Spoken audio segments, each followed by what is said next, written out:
Bismillahirrahmanirrahim. Evet, bugün Hüdapar'ın 5. olağan büyük kongresini gerçekleştirdik. Her şeyden önce bu kongremizin memleketimize, toplumumuza hayırlı olmasını Cenab-ı Allah'tan diliyorum. Adil sistem, hakça paylaşım temasıyla kongremizi gerçekleştirdik. Ve biz bu temayla aslında şunu kastediyoruz. Biz diyoruz ki komşusu açken tok yatmayan bir anlayışın hakim olmasını istiyoruz. Bu konuda toplum arasında, insanların arasında sosyal adaletin sağlanmasını istiyoruz. Vergideki adaletsizliğin giderilmesini istiyoruz. Yani bu yönüyle biz çalışmalarımızı sürdüreceğiz. Çünkü toplumun en büyük problemleri, en büyük sıkıntıları da bugün bahsettiğimiz bunlardan oluşuyor. Yani bu yönüyle toplumun adalete güveni zedelenmiş. Toplumun bugün adalet sistemine güveni zedelenmiş. Bu adalet sisteminin tekrardan tesisi için ve bu yönüyle hakça paylaşımın sağlanması için biz bu temayı kullandık. Çünkü biz de görüyoruz ki refah sadece zenginlere ulaşıyor. Refah tabana yayılmıyor. Bu sistem, bu çarpık sistem, bu kapitalist sistem maalesef zenginleri zenginleştiriyor, fakiri daha da fakirleştiriyor.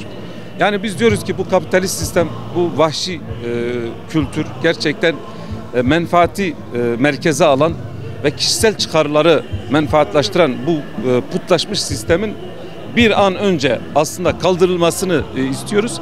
Ve diyoruz ki insan merkezi, insanı merkeze alan, toplumu merkeze alan adil bir sistem olsun, hakça bir paylaşım olsun, toplum içerisinde huzur ve güven tesis edilsin.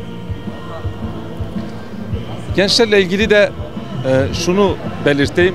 Evet, bugün maalesef hepimiz görüyoruz ki gençliğimiz, neslimiz büyük bir yozlaşmayla karşı karşıya. Gençler yozlaşmıyor aslında.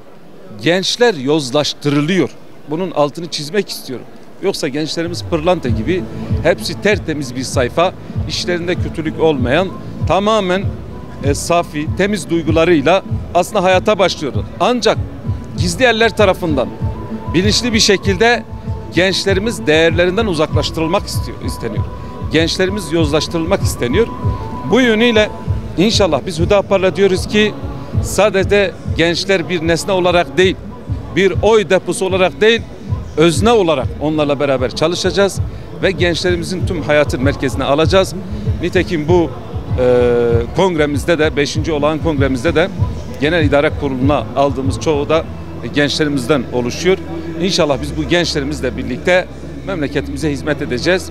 Sadece haz ve hız kurbanı bir gençlik değil, kendini memleketine adamış, işte kendi memleketi için çalışan, hem teknolojik olarak hem bilim olarak hem de ahlak ve erdem olarak memlekete hizmet edecek bir neslin yetişmesi için çalışacağız ve bu konuda var gücümüzle inşallah gençlerimizle birlikte ülkemize, memleketimize bir umut olacağız diyorum.